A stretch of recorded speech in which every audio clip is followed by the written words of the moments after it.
Dober dan in pozdravljeni v Delovem podcastu o politiki. Z vami sva Barbara Eržen in Suzana Kos. Z nama v studiu pa danes trije nosilci list za evropske volitve, in sicer Violeta Tomić, stranka Nič od tega, potem Uroš Lipušček, Desus in dobra država, in Zoran Stevanović, stranka Resnica. Najlepša hvala, da ste prišli.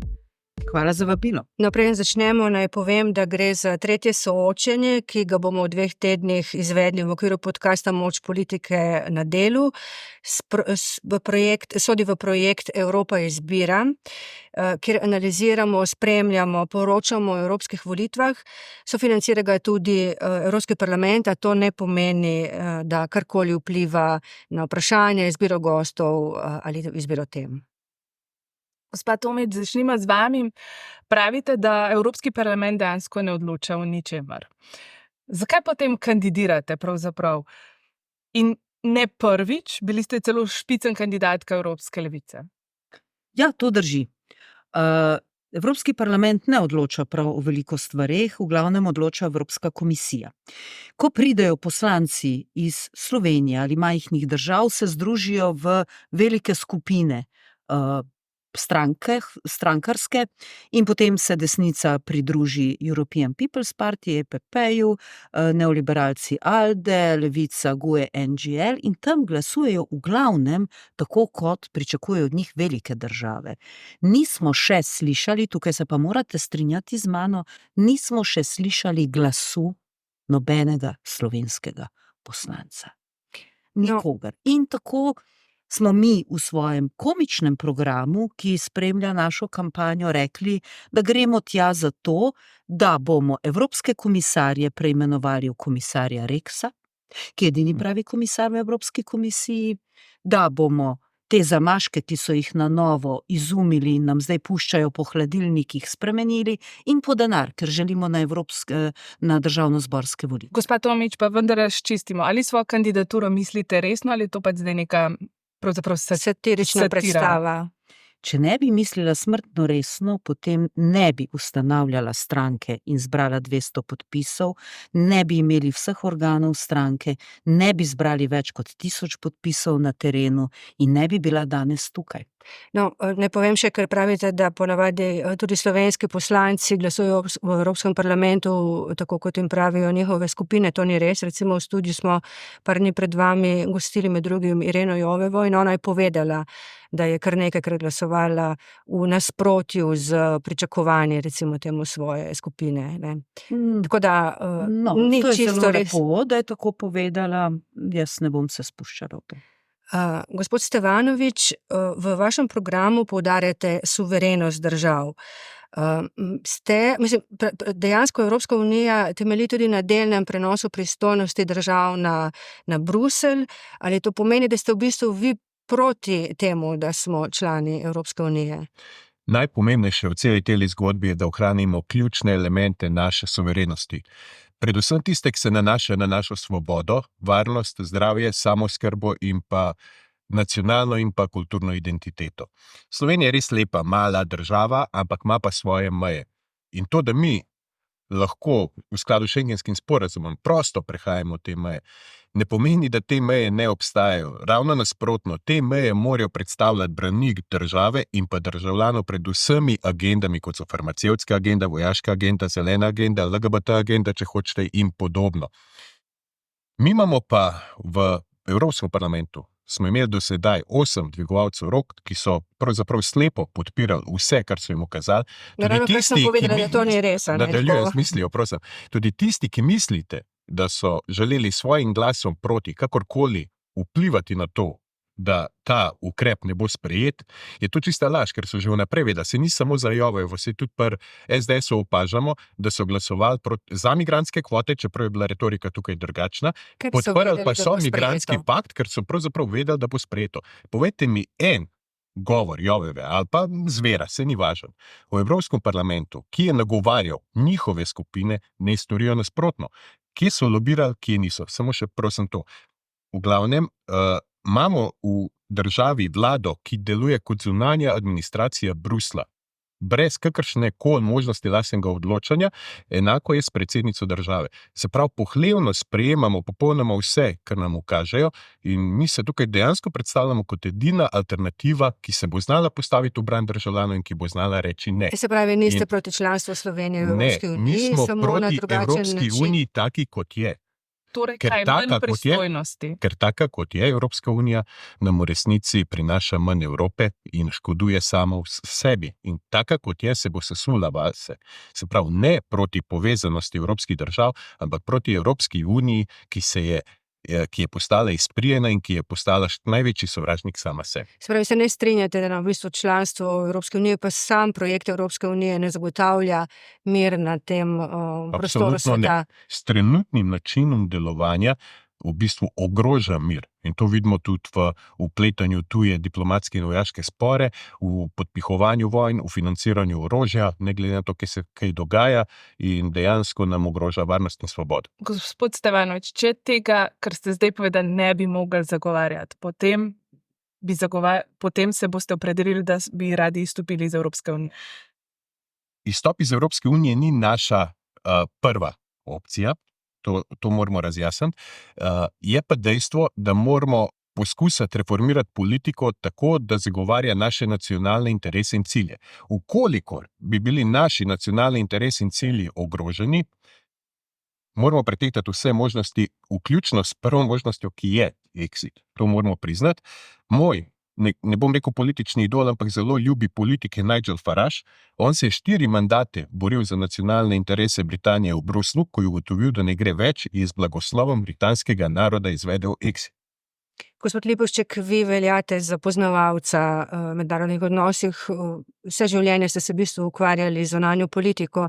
Kako komentirate recimo stališče gospoda Stevanoviča? No, jaz moram reči, z nekaterimi stališči se strinjam, absolutno pa nasprotujem kakršni tudi pomisli, da bi stopili iz Evropske unije.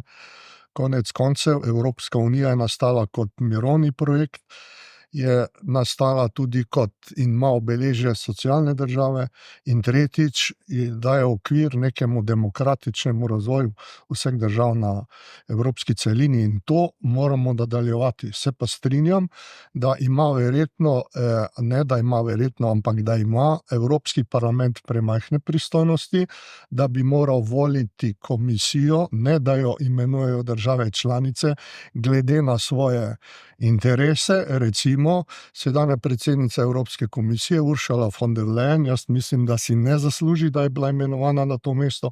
Odstopila je zaradi raznih škandalov, že ko je bila ministrica za obrambo v Nemčiji, je pa kljub temu za moči Nemčije prišla na čelo Evropske komisije, in danes bolj kot o demokraciji, o socialni državi, govori o nujnosti militarizacije Evropske unije in tako naprej. Bolj kot interese evropskih držav zastopa interese med Združenih držav Amerike. Še nekaj bi opozoril. Mislim, da sta tukaj v Evropi nažalost se pojavila 2 pola, en pol je francoski, drugi pol je nemški, in pol imate suvereniste in imate globaliste, in tukaj je ena velika praznina, in tukaj je, to pomeni, Evropa je v krizi. Jaz dal en tak, jaz sem iz Idrije, in v Idriji, ko je prišla med prvo in drugo internacionalo, ko je nastala druga internacionala, jih je veliko socialdemokratov ostalo na 1,5. In jaz tudi mislim, da niso vse suverenistične ideje napačne, niti vse federativne, tisto, kar se zavzema recimo Scholz. To pomeni, da je treba doseči nek nov konsenzus o kako se bo Evropa prihodnje razvijala. Upam, da ne bodo skrajne desne nacionalistične sile dobile prevlado v novem parlamentu, ker jaz mislim, Evropska unija je potrebna prenove in je tudi Lizbonska pogodba je potrebna prenove, ker sicer Evropa ne sme postati samo eno zunanje dvorišče Združenih držav Amerike, v kar se danes spreminja, ne samo po politični, po vojaški plati, ampak tudi po tehnološki plati. Evropa je začela zelo zaostajati, zato ker Evropa v takšni konstituciji, kot je danes, ni bila sposobna zagnati nobenega vseevropskega projekta, samo da končam, kot edini projekt je Airbus, samo to se nek tak projekt, s katerim bi lahko tekmovala vizavi Kitajske in vizavi drugih držav Amerike. To pomeni, Evropska unija nujno potrebuje prenovo. Gospod Tomič, prekimavali ste, medtem ko je gospod Lipušček govoril, ali to pomeni, da se strinjate in vam je kaj žal, da ga ni na vaši listi, kot razumemo, ste ga vabili. No, hvala, da ste me tudi kaj vprašali. Se mi zdi, da sta fanta kar prevzela besedo, pa da sem jaz bolj tista za hece. Absolutno so časi zelo resni in brez enega kančka humorja bomo zelo težko preživeli. Tako da bi se rada navezala, dejansko je velika nevarnost, da bo skrajna desnica prevzela Evropsko unijo. Skrajna desnica pa je tista, ki hujska k vojnam. In tega se moramo bati. In jaz želim samo opozoriti, ampak res rotim Slovence in Slovenke, da grejo na te volitve, kajti če je volilna udeležba pod 30%, tako kot je bila v navadi v Sloveniji, potem vemo, kdo zmaguje. Tisti, ki ima fiksno in disciplinirano volilno bazo pri 20%. In vidimo, da raziskave že zdaj to kažejo. Vedite, da to posledično potegne za sabo vojne neslutenih razsežnosti, kajti tole, kar nas zdaj čaka, ni dobro. Strinjam se z obema, Evropa strašansko zaostaja. Von der Leyenova je v teh 5 letih naredila toliko škode Evropski uniji, da si mi še predstavljamo, vendar jo desnica trenutno pri novi kandidaturi znova podpira. Tudi gospod Robert Golob je podprl. Pustimo to, gospod Robert Golob prakticira iste politike, kot je prej Janševa vlada, samo bolj v rokavicah in prijazno. Se pravi, manj nas pretepa z pendreki. Tako da tukaj ni nobene razlike, veste. Bistveno pa je, da končno Slovenija pošlje v Bruselj ljudi, ki bodo zagovarjali mir. Von der Leyenovo pa vemo, da so nastavili farmacevtski in vojaški lobiji in da jo preiskuje OLAF, to je Evropska protikorupcijska komisija, in mi še vedno molčimo o tem. In čas je, da tudi mediji začnete glasno. Mogoče še vidva, če poveste vajno mnenje glede tega, da je v bistvu gospod predsednik vlade podprl novično kandidaturo. To je najlepši dokaz tega, da ne drži ravno to, kar tudi gospa Violeta v tem momentu govori. Jaz bi se izognil tega klasičnega etiketiranja, skrajna desnica, skrajna levica, tako onak, zaradi tega, ker je izkušnje izražajo tako sliko, da so popolnoma vsi isti. Vsi morajo jahati ta val neoliberalizma, se strinjati z mainstream mnenjem, ukolikor pa ne sledijo temu, so pa etiketirani kot nekaj, ali so populisti, ali so anticepivci, ali so rusofili, ali so putinofili, ali so skrajni desničari, kakorkoli že, vedno so etiketirani. Tako da bi se s temu popolnoma izognil. In gospod Robert Golob, s tem, ko je podprl von der Leyenovo, je jasen dokaz, da je temu tako. In ne gre tudi v primeru tega ekspozeja gospoda Lipuščka, ni problem v tem, da bo neka skrajna desnica dobila, pa da bo mogoče spremenila mnenje. Sam sicer zastopa 2 izredno prosistemski stranki. Ena je pač Desus, vemo, da je 30 let sodelovala v prevari slovenskih upokojencev, obenem je pa članica Evropske demokratske stranke, ki slepo podpira podpihovanje vojne v Ukrajini in oboroževanje Ukrajine v primeru z Rusi. In enako dobra država je v svojemu diskurzu večkrat to omenila, da je Putin nor in da ga je treba na vsak način odmakati. In govoriti, da on kot predstavnik neke relativno leve struje, da je drugačen od teh skrajnih desničarjev v primeru podpihovanja vojne, pač ne vzdrži. Zato hočem povedati, vse je isto, potrebujemo suverenizem, suverenistično pozicijo, ki bo zagotovila varnost ljudem. Gospod Lipušček. Ja, jaz mislim, da se z gospodom kolegom ne strinjam, kar zadeva Desus. Desus je res imel velike probleme in tudi mene, ko hodim po mitingih, sprašujejo, zakaj si šel na Desusovo listo. Vendar je ta Desus ni več tisti Desus, kot je bil. Desus se je prečistil, Desus bo imel kongres, kmalu novo vodstvo. Če bi uspeli na volitvah, bi verjetno prišlo celo do združevanja nekih določenih strank na tej strani. Tako da jaz mislim, da to je zdaj iluzorno pričakovati to, kar gospod govori. Ampak še nekaj bi poudaril. Mislim, da če bom zbran v parlament, ne bom šel nobeno skupino, ampak bom v skupini neodvisnih poslancev in bom preverjal vsa mnenja doma, pa ne samo z političnimi strankami in oblastmi, ampak s civilno družbo. In moram reči, da naša lista je prva lista, ki daje poudarek družbi, zato ker mi imamo samo dva kandidata, dobra država ima dva kandidata, potem ima Desus dva kandidata, pa civilna družba ima 5 kandidatov. To pomeni, mi smo glasnik tudi civilne družbe, ne samo političnih strank.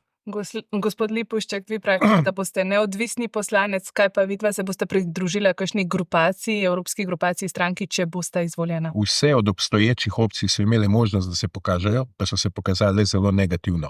Jaz sem prepričan, da bo v naslednji sestavi Evropskega parlamenta več kot 20% svobodnjakov in suverenistov in mi tukaj že iščemo povezovanje in kombinacije. Taki, kot so recimo Mislav Kulakušič z njegovo stranko, pa Vilibor Sinčić, z njimi smo že v kontaktu, oni so nas podprli tudi na parlamentarnih volitvah in gotovo nas bodo zdaj ponovno v času te kampanje. Tako da imamo en kup enega sodelovanja s suverenisti iz Slovaške, Nizozemske, Irske, Madžarske in podobnih držav, ki so se že zelo dobro izkazali v Evropskem parlamentu in prepričan sem, da bomo otvorili izredno dobro koalicijo, ki bo predstavljala neko globalno fronto tudi proti globalnem režimu. Jaz mislim, da suverenisti taki kot so, omenijo razpad Evropske unije. Jaz pa mislim, da je tudi za Slovenijo obstoj Evropske unije življenjsko pomemben.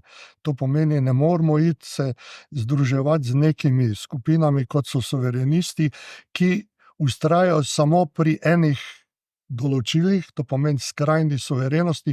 Mi, če bomo hoteli, da bo Evropska unija obstala, da se bomo kot Evropa razvijali, rabimo sodelovanje. To pa pomeni, da se moramo na določenih področjih odreči suverenosti, vse pod določenimi pogoji. Tako da jaz mislim, da je tukaj eno bistveno vprašanje, ali bo šla Evropa v smeri to, kar jo zagovarjajo suverenisti, ali bo šla v smeri določene federalizacije. Jaz mislim, da druge možnosti ni, kot je razpad Evropske unije. To pa pomeni, da odpremo Pandorino skrinjico vojn in nesoglasij in nadaljne stabilnosti. Ravno dosedanje izkušnje so pokazali popolnoma nasprotno. To, kar govorite, gospod Lipušček, bi lahko mogoče zakrožili še s podatkom, da na tleh Evrope 1500 let ni bilo primera, da bi 3 generacije živele v miru. Kar se dogaja zdaj in v bistvu se tega tudi politiki premalo zavedate. Pa so bile vedno neka združenja, da se razumemo. In tudi v zadnjih 100 letih vemo, koliko krvi je bilo prelite v različnih združenjih in njihovih razpadih. Ampak to je izključno zaradi tega, te nasilne integracije vseh različnih nacionalnih in kulturnih identitet v eno. To ne vzdrži. Napačno mišljenje, mi imamo zdaj tako težke geopolitične razmere, mi imamo grožnjo z jedrskim vojnam. Mi se sploh ne zavedamo, da smo na prelomnici, da mogoče devja 3. svetovna vojna. Absolutno. Evropa ne sme izgubiti svoje duše, ki jo zdaj v tem momentu izgublja. S tem jo ne smejo niti nacionalne države v okviru Evrope, ker je to izrednega pomena. In samo tako so lahko ljudje srečni in zadovoljni, seveda pa morajo med sabo sodelovati, dokler ni ogrožena njihova suverenost, varnost, svoboda, samooskrba in pa nacionalna. Jaz mislim, da duša Evrope je renesansa, sodelovanje. In tudi mi smo si zadali mir. Glavna točka našega programa je mir in še enkrat mir. Ker to je edino zagotovilo, da bomo napredovali, da se bo ohranila demokracija, da bomo imeli socialno državo in da ne bo prišlo do nekih novih vojn na področju Evrope. In Evropska unija je garant za to in mi se moramo boriti za to, da obstane. Če dovolite, da še jaz kaj povem. Če bom prišla v Evropski parlament, imam že kar nekaj vez in navez iz časov moje politične aktivnosti. Zelo blizu sem si z Janisom Varoufakisom, on mi je dal tudi uradno podporo ob kandidaturi. Vemo, kako se zavzema za mir. Vrgli so ga ven iz Nemčije, zato ker je sodeloval oziroma organiziral proteste za mir skupaj s Palestinci in Izraelci. To jasno kaže, kam želi Evropa. in da jim mir ni prioriteta. Druga, ki mi je zelo blizu, je Struja Sare Wagenknecht. Ona je bila nekoč pomembna članica stranke Die Linke, ki je bila ena osnovnih graditeljic levice, evropske levice, vendar se je iz podobnih razlogov razšla z evropsko levico, kot sem se jaz. Ampak zavzela je pa zelo ostra stališča protimigrantska stališča. To so torej tudi vaša stališča? Naša niso toliko ostra, vendar zagovarjamo seveda regulacijo in kontrolirano priseljevanje. Kajti zdaj je vse skupaj stihijsko in čudež ni noben, da so ljudje zaskrbljeni in prestrašeni. Vedno moramo vedeti, ne moreš v naselje z 200 prebivalci naseliti migrantov, recimo 1000. Ne gre. Vemo pa, da nam manjka zdravstvenih delavcev, medicinskih sester, skrbstvenih delavcev v domovih za starejše in za eno pametno migrantsko politiko. Vemo, da uvažamo delavce iz Indije in Pakistana, tukaj pa imamo cel kup mladih ljudi, ki bi si želeli delati, vendar so na proračunu države. Tukaj tudi spadajo Ukrajinci, ki jim pač ni veliko hudega, ampak so zaradi barve kože in njihovega statusa zelo privilegirani begunci. Tukaj mi zagovarjamo večjo regulacijo in malo več razuma, kajti to stihijsko obravnavanje migrantov samo krepi, pa ne bom rekla skrajno desnico, ampak je voda na mlin točno tistim strujam, ki želijo na podlagi strahu in manipulacij pridobivati glasove. In to počnejo potem tudi znotraj Evropske unije.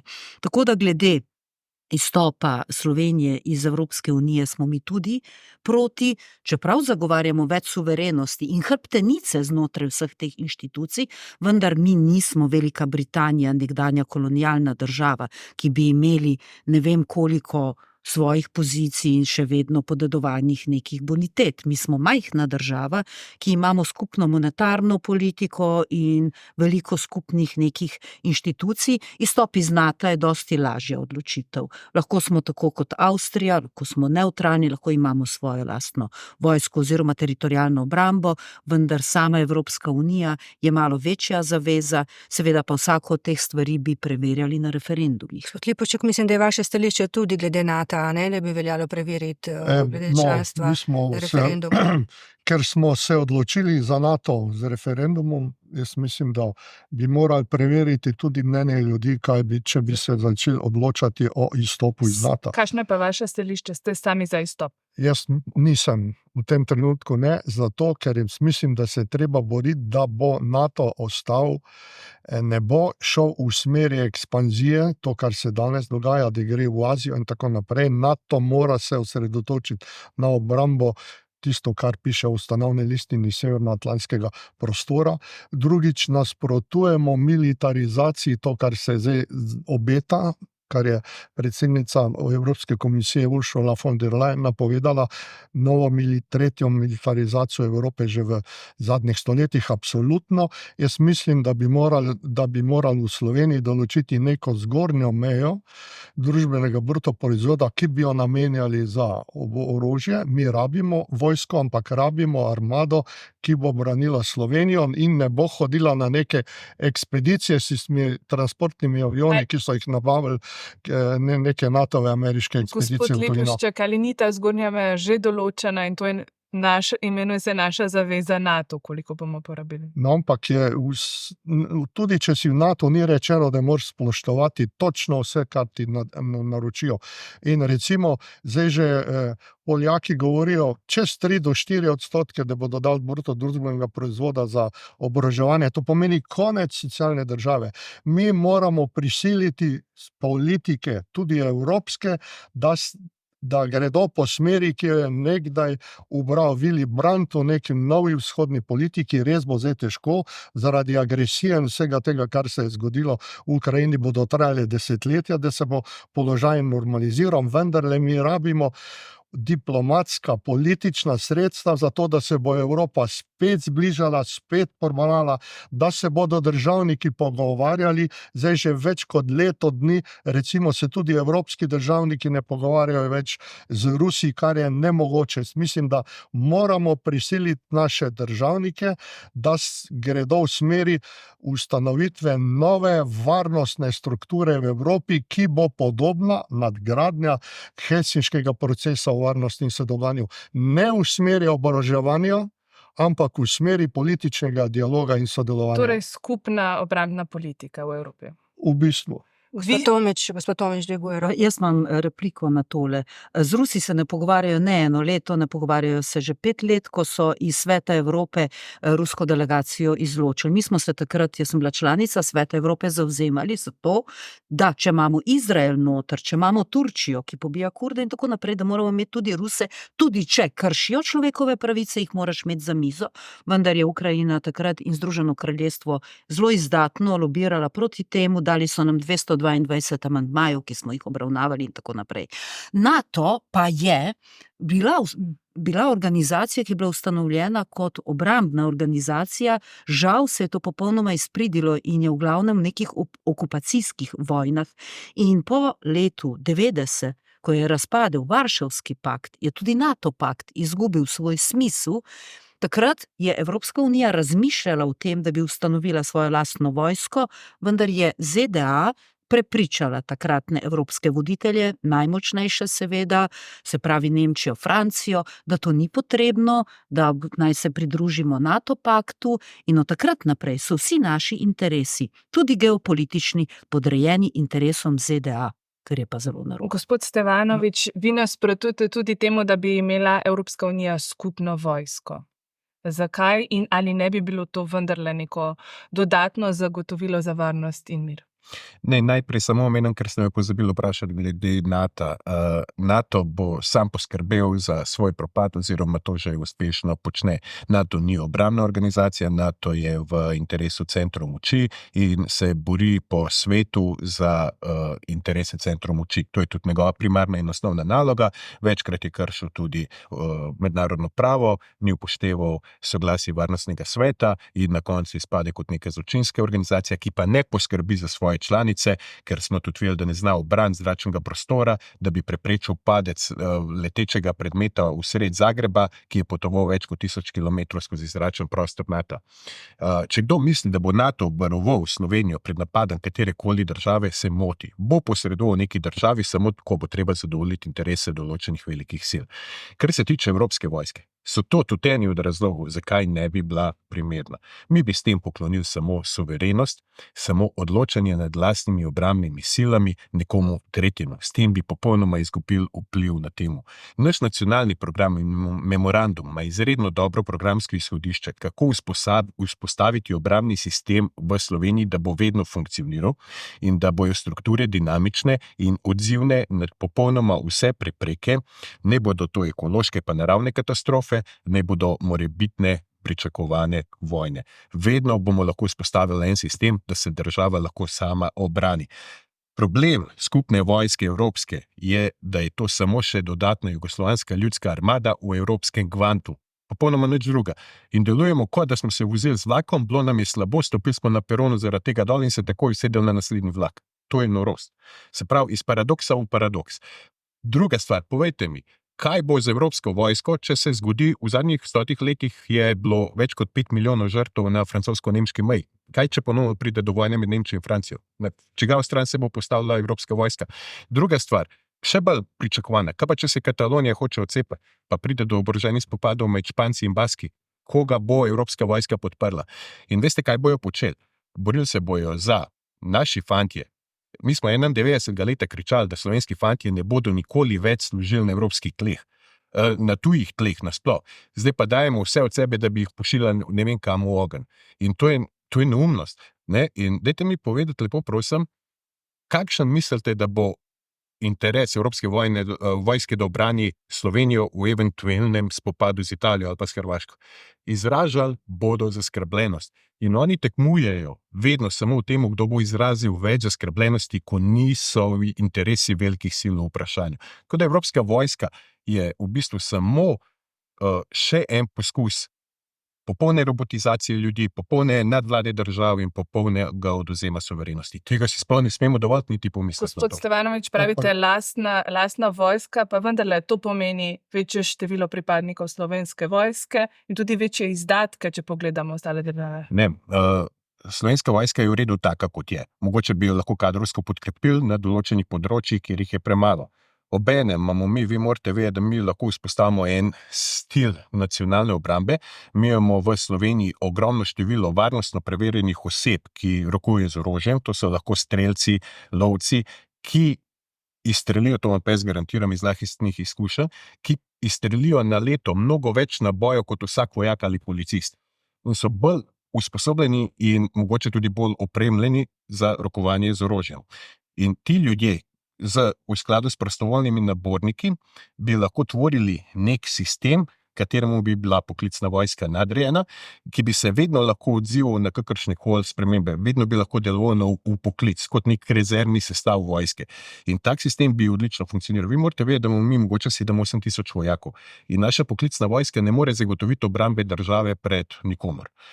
Vedno bo potrebna splošna mobilizacija. In če Bog ne daj do tega pride, mi moramo imeti ljudi, ki bomo lahko mobilizirali na tak način, ki bodo usposobljeni in s katerimi bodo znali ravnati z orožjem. Samo zato pa moram poudariti, pa treba storiti vse, da Evropska unija obstane, da ne bo prišlo do kakršnih koli nesoglasij, spopadov, vojn.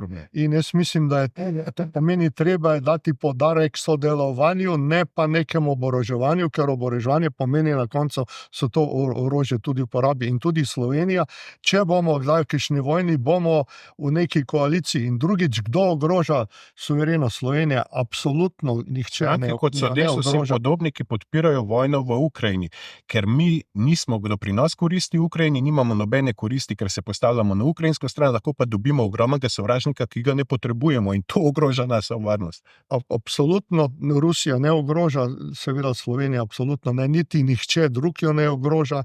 Jaz mislim, da Evropska unija je garant stabilnosti in tudi NATO do neke mere. Zato pogledajte, kar se dogaja. Če vojne so bile med Turčijo pa med Grčijo in so predvsem zato, ker sta bili obe v tej skupini NATO, sta danes sodelujeta na tem področju, sicer bi bile vojne. Jaz mislim, da absolutno moramo sodelovanje spodbujati v Evropi, ne pa oboroževanje. Mi rabimo vojsko, samo če bo prišlo do česa, bomo mi seveda spet uverili. In drugič, naša vojska mora delovati v okviru mirovnih pobud, iniciativ, ki jih bo požegnal Varnostni svet Združenih narodov, in naše delovanje mora biti omejeno na Balkan, na to področje, kjer mi živimo, ne pa da smo predmet nekih mogoče intervencij, ki si jih bodo izmišljali Američani nekje. Gospod Tomič, če vi povete svoje mnenje, potem se bomo pa premaknili k drugi temi stran od vojske. Najlepša hvala. Jaz pač absolutno mislim, da je vlak za skupno evropsko vojsko zamujen. Zdaj smo že tako globoko zabredli v NATO in v njihove interese. Dejstvo je, da če bi danes oblikovali skupno vojsko, da bi bili verjetno vodje te vojske spet veliki, se pravi Francozi, Nemci, slovenski fantje pa bi bili kanon futer. Tega seveda nočemo. Vemo pa, da znotraj Evropske unije nam zagotavlja neko določeno varnost in nenapadanje. In zagovarjamo pa absolutno neke vrste obnovitev teritorialne obrambe. Vemo, da smo Slovenci bili vedno zelo dobri v teh stvarih in pri nas so gasilska društva zelo dobra in tudi v srednjih šolah bi lahko izobraževali. Mi ne moramo imeti svoje vojske, ker nimamo infrastrukture, saj so vse razgradili, karkoli je bilo takoj po vojni, kar je spominjalo na našo suverenost in skupno državo.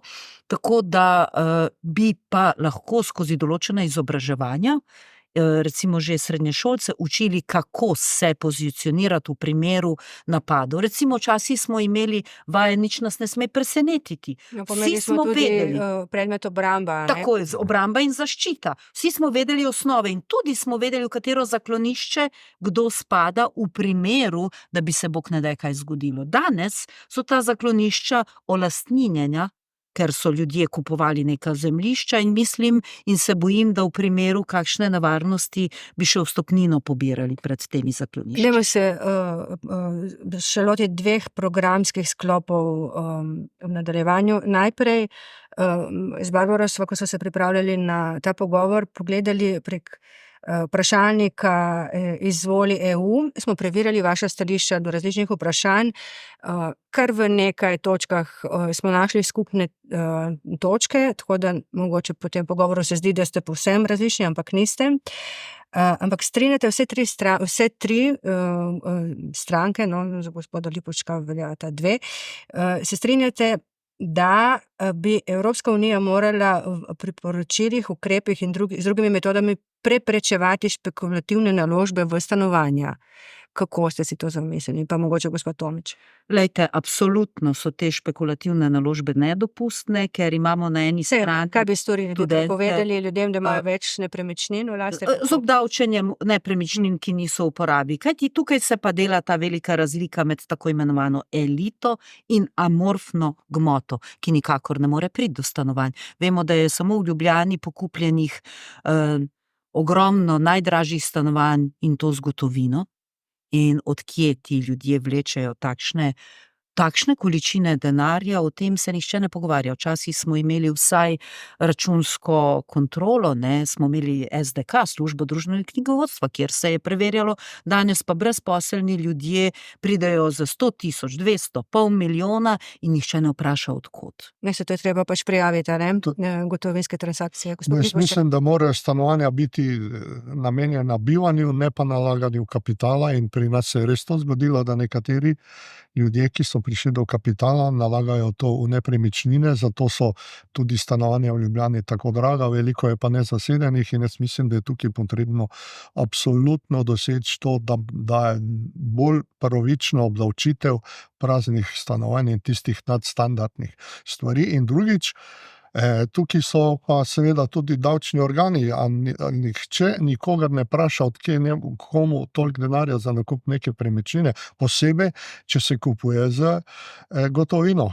Po zakonu se ve, koliko se lahko to plača. To pomeni, da tukaj nam pravna država na tem področju ne deluje in jaz mislim, da tukaj je treba to zaostriti, ker življenjski pogoji, to je bistvo za življenje vsakega posameznika. Dejstvo je, da se je predvsem v zadnjem COVID času pojavila neka elita, ki je prišla do ogromno denarja in ta denar investicijsko vlaga v trg nepremičnin, zaradi inflacije se jim to najbolj splača. In porušali so trg nepremičnin, se pravi povpraševanje krepko preseglo ponudbo in zdaj mlada družina lahko samo še sanja, da bo rešila prvi stanovanjski problem, ker tudi približno to kredita ne more dobiti, kaj še le druga. In tukaj je potreben državni intervencionizem, v prvem smislu je treba delati na trgu ponudbe. Absolutno je treba takoj začeti zidati nove stanovanjske površine in jih ponujati mladim družinam in pa državljanom Republike Slovenije, da ne bi imeli kakšne poplave socialnega turizma. Druga stvar, ki izrednega pomeni, je, da se obdavčijo, res, da se navijajo visoki davki za prazna stanovanja, in tretja stvar, da se znižajo davki na najemnine. S tem bomo odpravili sivo ekonomijo in naredili najemniška razmerja bistveno bolj prijazna. Kako si razlagate v bistvu, da se s tem davkom o nepremičninah vsakokratna vlada ukvarja in nikoli se doslej še ni nič zgodilo? V studiu sva pred časom gostili davčnega strokovnjaka Tilna Božiča, ki je v bistvu dejal, da si določene interesne skupine ne želijo tega in to preprečujejo. Te interesne skupine so tiste, ki imajo ta enormen kapital. In vemo, da tem interesnim skupinam ne morejo do živega niti inštitucije, kot so sodišča, niti računsko sodišče, niti kdorkoli, kajti interesne skupine v bistvu vodijo državo. In to je problem, da smo mi izgubili popolnoma demokratično naravo naše države, ker imamo ustavo, kjer so zapisane stvari, kot so pravica do stanovanja, pravica do dela in enakopravnost pred zakonom, zdaj pa vidimo, da nič od tega ne drži. In zato je v našem programu, da bi moralo biti nespoštovanje ustave kaznivo dejanje, ki bi se kaznovalo z zaporom. Mi smo prišli do točke, ko so mafijske združbe prevzele upravljanje države. Ali ste lahko konkretni, katere so to mafijske združbe? Glejte, konkretno. Ali pa, če ne želite javno govoriti, potem pač bi človek pričakoval, da greste na policijo in prijavite. To ni tako enostavno, veste. Ne Tudi verjamete v policija- delovanje sistema? Ne verjamem v delovanje nobenih inštitucij. Če pogledate recimo, kaj vse se je dogajalo s trgovino z orožjem, imamo cele knjige, se pravi v imenu države, domoljubje zapisano z ničlami in vse to. Pa recimo, ko smo imeli afero oklepnikov, vsi so bili obsojeni, od Finske do Avstrije, v Sloveniji se je pa ustavilo. Kaj se dogaja z našim pravosodjem? A veste, in zato smo v našem šaljivem programu, če se naj vrnem, zapisali, da so naša sodišča farsa. Imamo farso prve stopnje, vrhovno farso, ustavno farso. Kajti dokler sodišča ne delujejo, mi ne moremo verjeti več v pravno državo, niti v varnost državljanov. Čeprav je ustava lepo zapisana, ampak jo kršimo na vseh. Gospod No, Lipušek, jaz mislim, da prekinjate. pravna država ne deluje, to je eden od rezultatov tega, sigurno. Dejstvo je tudi to, da so vse vlade, ki so, evo, poglejte, te kazniva dejanja zastarajo po 5 letih. To bi morali narediti 10 let ali pa da sploh ne zastarajo, zato se vsi z dobrimi advokati izvlečajo in nihče ni odgovarjal, ni bil obsojen.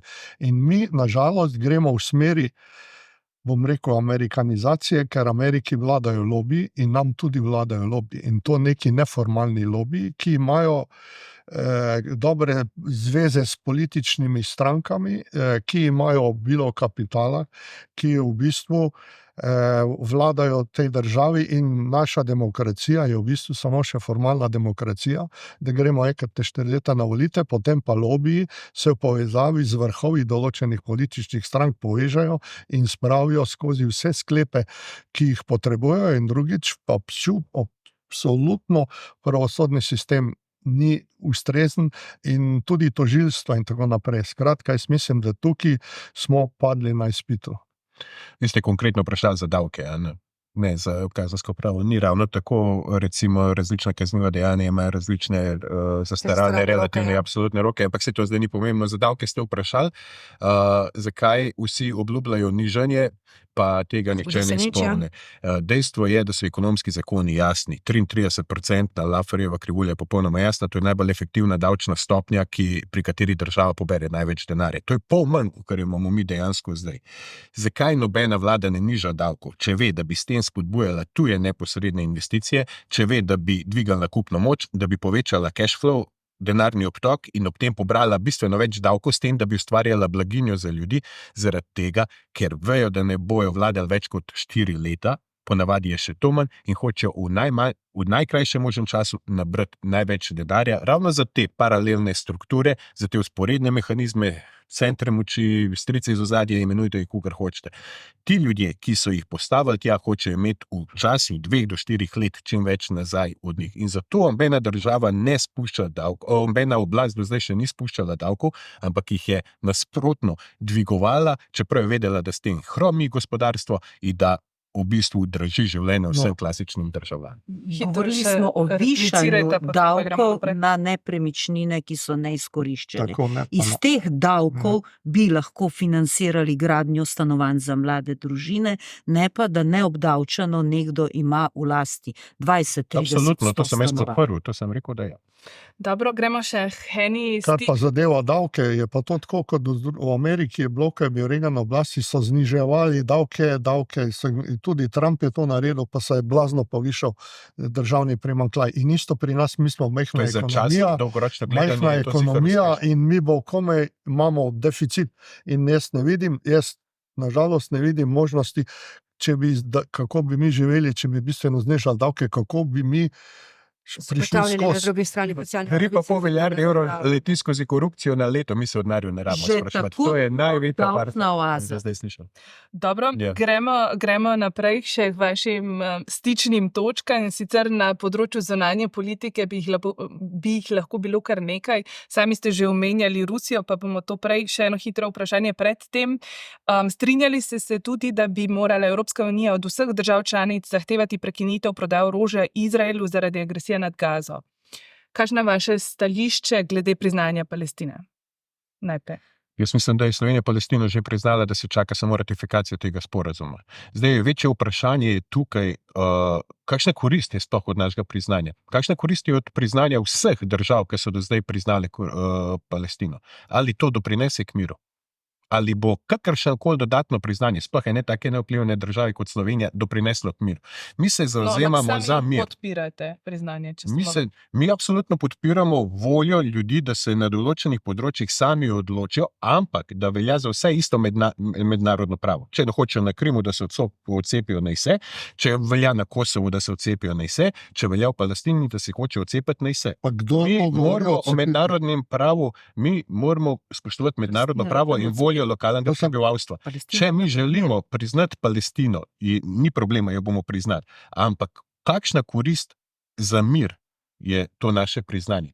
Dajmo enkrat biti mirovni posrednik, da se ne postavljamo izakno na katerokoli stran in da še ne dodatno delimo naše javnosti v zvezi s tem. In ko imamo mi razpadu zdravstven sistem, ko imamo korupcijo enormno, ko se ljudje začnejo spraševati o temu, jih mi začnemo deliti na tiste, ki so za Izrael in ki so za Palestino. In ravno to staro politiko, tega načina razmišljanja mi moramo odpraviti, da bi lahko začeli ljudi povezovati in da bi imeli politiko v prihodnosti. Zdaj na jutro ne več danes naučiti. Še vedete to večer. Oprostite, ne gre za Izrael ali za Palestino, gre za genocid, ki ga izvaja Izrael nad nedolžnim prebivalstvom Palestine. Nimamo kaj reči, naj se odcepijo. Palestinci so tam odvedno doma. Izrael je bil tisti, ki je prišel in začel zasedati njihova ozemlja. Dovolite, da povem do konca. Tukaj ves čas poslušamo, kako Evropska unija in ZDA podpirajo pravico Izraela, da se bori proti Hamasu. Oprostite, mi gledamo samo trupla majhnih otrok. Ali je Hamas že v inkubatorjih, vas sprašujem, in koliko trupel bomo še videli, preden bomo to priznanje končno dosegli. In kot pravite, Slovenija je že priznala, je v okviru Jugoslavije, če se ne motim leta 1988. Mi bi morali biti toliko moralni, da bi notificirali nekatere sporazume, ki smo jih iz prejšnje države prevzeli. Med drugim tudi Polisario, ki čaka že 45 let na pravico do samoodločbe. Mi smo zase jo izborili, njim jo odrekamo, pa smo imeli tudi priznanje te države. To so vse žarišča, ki netijo vojne in tudi konec koncev nevarnost in begunske krize in vse, kar spada zraven. Tako da priznanje Palestine bi se moralo zgoditi zdavnaj. Samo malo, da končam. Glede prej omenjene pravice Krima, pa pravice Kosova, je pa tako. Referendum na Kosovu je bil v interesu NATO, saj ima tam cel kup svojih oporišč, na Krimu pa ni bil v interesu NATO. Moramo biti pošteni in vsem dovoliti, če so referendumi legalni. Samo na Kosovu ni bilo referenduma. No ja. Ne govorim, da se ne sme kršiti. Tudi na Krimu se ni zgodilo. Mi vemo, kaj je praksa in ko pomeni v mednarodnem pravu. In če je Kosovo lahko, potem tudi Krim lahko. Če Krim lahko, potem tudi Katalonija lahko. Ne moramo mi samo gledati. Pa se ravno govori za Palestino. Palestina, jaz ne oporekam, da se nad njimi izvaja genocid. Vprašanje je bilo samo, ali ste za to, da priznamo Slovenijo Palestino. Mislim, da je bil moralni dolžnost Slovenije, ki se je osamosvojila na osnovi samoodločbe narodov, da smo, ko je razpadla Jugoslavija, takoj priznali Palestino. Tako. In jo nismo. Nažalost jo nismo in še danes okolišimo, očitno zaradi pritiska določenih ali določene velike države, ki oskrbuje Izrael in ki z orožjem in ki seveda dovoljuje oziroma tolerira ta genocid, ki se je danes zgodil. Gre za največji moralni madež sveta, da gledamo, kako se pobija otroke, ženske, starce, vse ljudi, civiliste in nič ne naredimo. In tukaj ima velik madež tudi Evropa in Evropska unija, pa tudi spet predsednica Evropske komisije von der Leyenova, ki se je solidarizirala z vsem tem, kar se dogaja. Res, Hamas je storil prvo teroristično dejanje, ki je posledica večdesetletne ilegalne okupacije Palestine strani Izraela. Res, ampak to, kar je sedaj, kar se dogaja, to je genocid največjih razsežnosti in mi to dovoljujemo in tudi Slovenija in slovenski politiki absolutno bi morali priznati in dejstvo je, da je predsednik vlade nedavno v Gorici postavil spet dva pogoja za priznanje priznanje Palestine, kar pomeni, da je nikoli ne bomo priznali. Združeni narodi so leta 1948 po resoluciji 181 razdelili bivše britansko mandatno ozemlje na Palestino, na Izrael in na Jeruzalem, ki je imel poseben status. To pomeni, danes ima Palestina teoretično, formalno svoje ozemlje, ampak Izrael je pa agresor s pomočjo Združenih držav Amerike in tudi Evrope, ki očitno vsi podlegamo izraelskemu lovu. Samo en stavek. Netanjahu je vojni zločinec in bi moral takoj odgovarjati pred Evropskim sodiščem za človekove pravice. To je prvo. Drugo je, žal živimo v svetu, kjer so borci za svobodo in osamosvojitev označeni za teroristične organizacije. In tretje, dokazali so, ko je Iran poslal raketo in so jo sestrelili tam v vesolju, so dokazali, da lahko prestrezajo rakete. Nobene rakete, ki je uničila Palestino, pa niso presegli. Gospod Stevanovič, dotaknimo se zdaj še vašega odnosa do Ukrajine in Rusije. Sami ste ga že večkrat načeli, pa vendarle pravite, pravica do samoizbire, ali to velja tudi za Ukrajino, ki jo je napadla. To pa sploh velja pravica do samoizbire. Ampak vendarle, vemo, kdo je agresor? Vemo. Vojna traja od leta 2014 in edini ljudje tam, ki branijo svoj dom, so prebivalci Luhanska pa Donetska in to, nažalost, moram reči, pred ukrajinskim režimom. Tako da oni imajo tudi pravico, da se odcepijo in so imeli referendum za to in so rekli, da se bojo odcepili. In edini tamle... Ampak vsi vemo, da ta referendum... Kaj vemo? Ne vemo vsi tega. Se ne strinjate. Se ne strinjate s tem, da ne vemo vsi. Nikdar ne... Jaz sem spremljala referendum na Krimu. Okay. In tam se je dogajalo ogromno, pričevanje so bilo ogromno nepravilnosti. Ja, ko boste želela vedeti, kakšne nepravilnosti so bile tam, vprašajte neodvisne novinarje, ki so tam bili, kot je tudi naša kandidatka Polona Frelih. Pa vam bo popolnoma dobro razložila, kakšne nepravilnosti so bile, če so bile. Ampak dejstvo je, da se je referendum odvil in dejstvo je, da je bil plebiscitaren rezultat, da se ljudje hočejo odcepati. In če velja povsod po svetu tako, če veljalo pri nas v Sloveniji, pa Bogu hvala, da je bilo tako, lahko velja tudi v Donetsku, Lugansku in na Krimu. Tako da, edini ljudje, ki tam branijo svoj dom, v tem momentu so ti prebivalci vzhodnega dela Ukrajine in tukaj treba priznati, da se že 10 let izredno mučijo. Poglejte, videli boste tam... Spustite, gremo naprej, še gospod Lipovšek. Jaz mislim, da ima to vprašanje te vojne zelo dolgo brado in da je treba iti na začetek, da je Gorbačov, ko je imel perestrojko, prosil zavednike, je rekel, nismo več kapitalistična država, včlanite nas v euroatlantske organizacije in ni dobil odgovora. Potem je bil Jelcin drugi, tretji, leta 2000, tudi Putin. Tudi Putin je podobno se zavzel za včlanitev, niso mu niti odgovorili.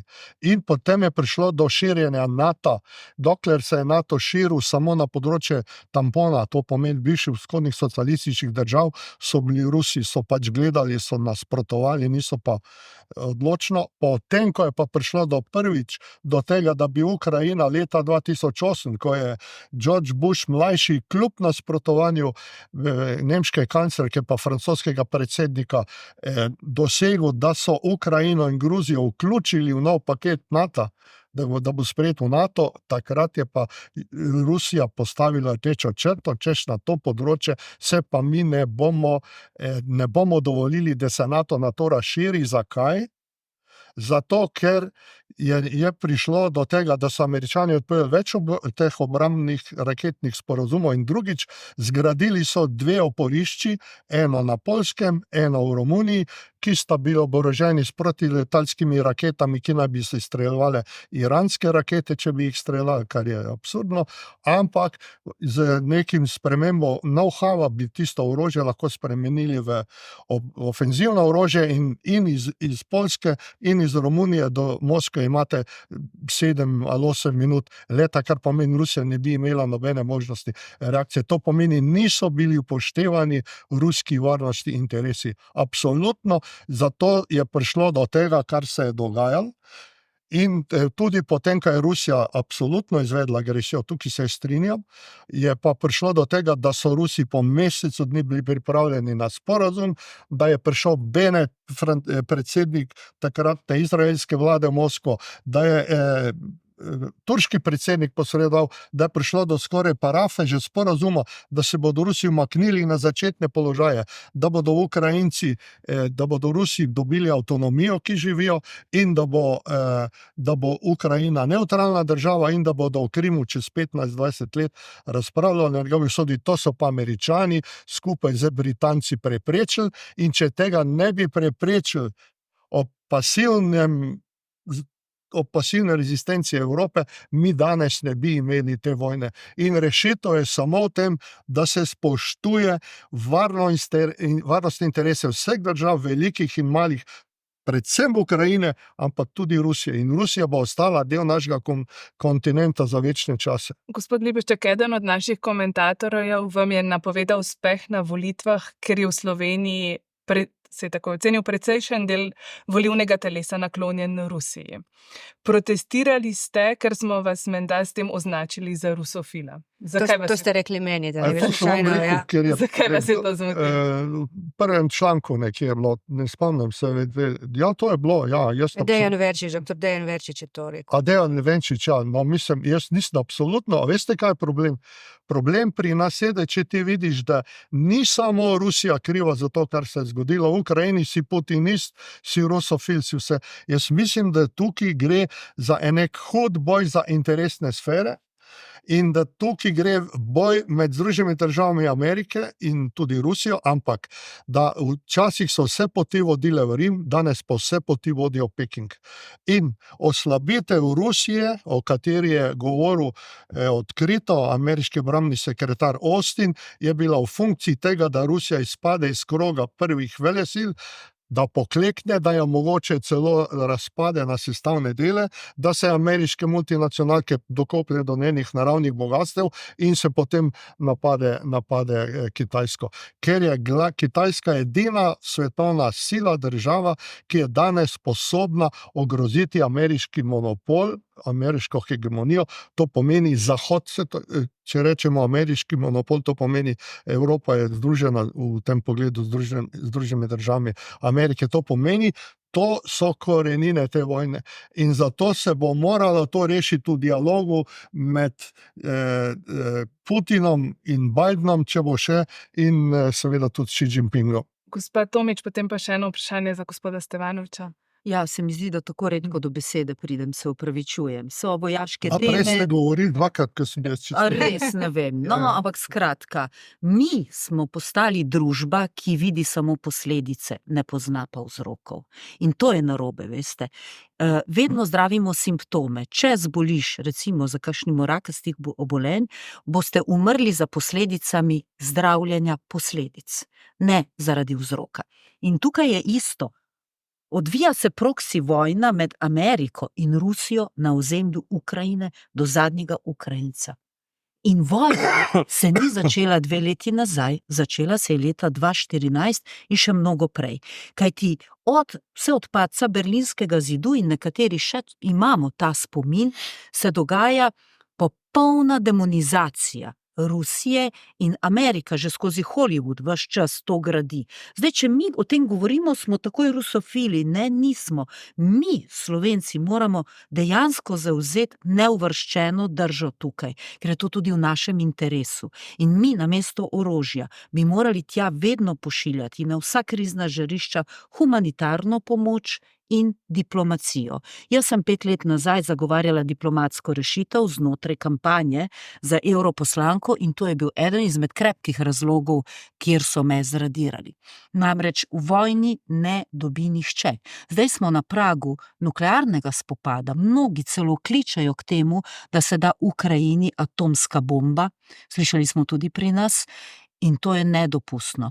Glejte, mi smo v Sloveniji mogoče edina država ali edino mesto na svetu, ki imamo ameriško in rusko ambasado v isti ulici. Pa naj vas spomnim na kubansko krizo v 60. letih, kjer je Vasilij Akripov, oficir ruski, zadnji trenutek preprečil katastrofo svetovnih razsežnosti. Nikogar od nas tukaj ne bi bilo, če ne bi bilo gospoda Akripova in njegove hladne in razumske drže. Tako da mi v nič od tega imamo celo oblikovan predlog, da bi se tale del ulice med ameriško in rusko ambasado poimenoval po tem velikem človeku. Mi se moramo zavedati, da ni vse tako, kot nam servirajo instant novice. Ti konflikti v Ukrajini se vlečejo že dolgo in ne pozabiti, da je tam ruska manjšina, ki je bila podvržena genocidu strani ukrajinskih sil. No, o tem bi lahko diskutirali. Pa, Seveda bi. gospod Stevanovič, mediji so poročali, da člani resnice varnostno-obveščevalni organi spremljajo, preiskujejo zaradi stikov z ruskimi diplomati, z ruskim diplomatom oziroma tudi ruskimi študenti, ki so bili nato izgnani zaradi nediplomatskih aktivnosti, propagandnih namenov. Imate kakšne podatke, kako daleč so te preiskave? Pa še bom združila eno vprašanje. Še ena afera je v Evropski uniji odmevala, in sicer intervjuje na Voice of Europe. Nimam pojma, kaj je Voice of Europe, niti To me je zanima medij- iskreno, to vse je- ne pomeni. To je medij, kjer so politikom plačevali, proruski Ja. mediji. Se pravi, za Povezan neko s Kremljem. propagando. Več S je katerim- problem kot v plačilu te propagande vidim v temu, če propaganda ta res deluje. Jaz nikdar ne bi vzel nobenega denarja, da bi spremenil svojo retoriko. Na spremembo moje retorike in retorike naših kandidatov vam garantiram, da ne more vplivati ne sila, ne prisila, ne grožnje z varnostnimi obveščevalnimi službami, noben denar, in to izključno zaradi tega, ker nikomur nič nismo dolžni. In nikoli ne bomo nikomur dolžni in zato bomo isto retoriko vedno imeli, bodisi pred volitvami, bodisi po volitvah, od danes za vedno. Zdaj, kar se tiče teh varnostno-obveščevalnih služb, to je v bistvu samo grožnja in prisila. Veste, jaz sem bil vedno pod neko medijsko blokado in razen, ko je moja glava poštrlela malo preveč ven. Takrat so me začeli tepsti po njej. To pomeni, da so napisali meni 100 lažnih člankov, ne da bi me kdo poklical pa vprašal, če sploh kaj je res. ABC novinarstva nihče ni v tem momentu izpolnil. Nezakonito so me pridržali in prejšnji teden je bil izdan sklep Vrhovnega državnega tožilstva, da je bilo zlorabljen položaj in uradne pravice strani vodstva policije, ko so me pridržali, ker je bilo politično vse naklepano, vendar da ne bojo podajali kazenskih ovadb zoper vodstvo, ker jim ne morejo pač dokazati naklep, ampak je odlična podlaga za zasebno tožbo, o tem bomo naslednjič govorili. In ravno tako so nas strašili. Moji prijatelji so me obveščali, da so bili tam zaposleni v Sovi in da so jih spraševali, in to na tak način, dajte povedati, nekaj se dajmo zmisliti, da mu lahko naprtimo. Tako da vse te etikete, vse te prisile kažejo samo na to, da smo resna alternativa politiki preteklosti, politiki korupcije in temu režimu, ki nam vlada od leta 1991 in da se nas zares bojijo in da so izgubili razum v borbi proti nam. Jaz bi še eno vprašanje, kot zadnje vprašanje, ker se nam čas izteka, velja za vse. Ko smo z Barbaro gledali, v katerih točkah se vaš program, vaša stališča ujemajo, v katerih ne, sva med drugim našli tudi, da ste neenotni pri vprašanju, ali bi morala Evropska unija vztrajati pri zamrznitvi evropskih sredstev za države članice, ki kršijo njene zakone in vrednote. Na to vprašanje ste pritrdilno odgovorili samo pri vas, gospod Lipovšček, pa me je v bistvu ta odgovor začudil, zdaj ne spomnim se, pri vas bilo brez stališča, vi ste bili pa proti, ker dejansko gre s tem, ne, tudi na nek način za branjenje pravne države. Ne? Ne, jaz se ne strinjam, da gre za branjenje pravne države, zato ker Evropska unija ni v svojih vrednotah vedno zastopala človekove pravice. Če se postavi na stran genocida v Gazi, potem sigurno to ni nekaj razumskega, kar bi mi podpirali. In tudi tukaj v primeru Ukrajine, v primeru vojne proti Rusiji, se postavlja na stran Amerike. Tako da jaz si ne bi želela, da popolnoma prepustimo sodbo o tem, kaj je pravna država, kaj je prav in kaj narobe evropskim birokratom, ki, da se razumemo, ne odražajo volje Evropejcev in Evropejk. Evropejci in Evropejke protestirajo za mir povsod po Evropi, policija teh držav jih pa pretepa in izganja. Tukaj, veste, je pa prišlo do točke, kjer tem inštitucijam enostavno moramo reči ne in naj se ustavijo. Gospa Tomić, v ta postopek je vključen sicer tudi Evropski parlament, za katerega kandidirate. Ja, Prosim, Lepo ja, so. ne, kar zadeva to vprašanje, to je, jaz mislim, eno od zelo pomembnih vprašanj. Jaz sem proti zlorabi te pravice, ampak in kaznovanju, da Evropska unija postane nek organ, ki bo kaznoval države članice, ampak če pa pride, kot recimo na Poljskem, do resnih kršitev pravne države ali pa tudi na Madžarskem, je pa pač jasno, da bo Evropska unija mora na nek način reagirati, ampak v skladu z demokratičnimi postopki in da ne bo prišlo do kakršnihkoli zlorab. Zato, ker Evropska unija, če hočemo, da obstane, mora spoštovati neke skupne standarde in ve se, kaj so skupni standardi na področju človekovih pravic, spolov in tako naprej. In jaz mislim, da tukaj pa moramo držati nek nivo in jaz mislim, Evropska unija mora imeti neke mehanizme, da to doseže. Drugo je pa zloraba in tisto, kar sedanja komisija dela izven pristojnosti, ki jih ima, in k temu je posebno nagnjena sedanja predsednica von der Leyen. To je pa seveda povsem drugo vprašanje. Izkušnje kažejo, da taka politika ne vodi k obrambi vladavine prava, ampak da vodi k politiki korenčka in palice. In ponavadi se potem zgodi, da se vedno zlorabi, kar je bilo že v preteklih letih, in da te na ta način prisilijo, da sprejmeš tiste agende in pa tiste škodljive mednarodne pogodbe, ki jih sicer nikoli ne bi, oziroma tudi sanjati ne moreš, da bi dobil blagoslov slovenskega naroda za take stvari. Primer imate Grčije, pa ravno prej gospoda bivšega premijerja omenila gospa Tomić, pa ga vprašajte, na kakšen način so oni ravno nastradali zaradi teh nekih korenčka pa palce in v bistvu so do dobro jim uničili državo. Tako da absolutno se to ne sme zgoditi, ker moramo odpraviti tveganje, kakršnokoli operativno tveganje, da bo s kakršnokoli silo nekdo nam vcepil neko slabo agendo na minimum oziroma ga čisto izničiti. Dobro. Najlepša hvala vam, da ste bili najini gostje. Hvala vam za pozornost. Spet smo skupaj v ponedeljek z novim soočenjem kandidatov pred junijskimi evropskimi volitvami.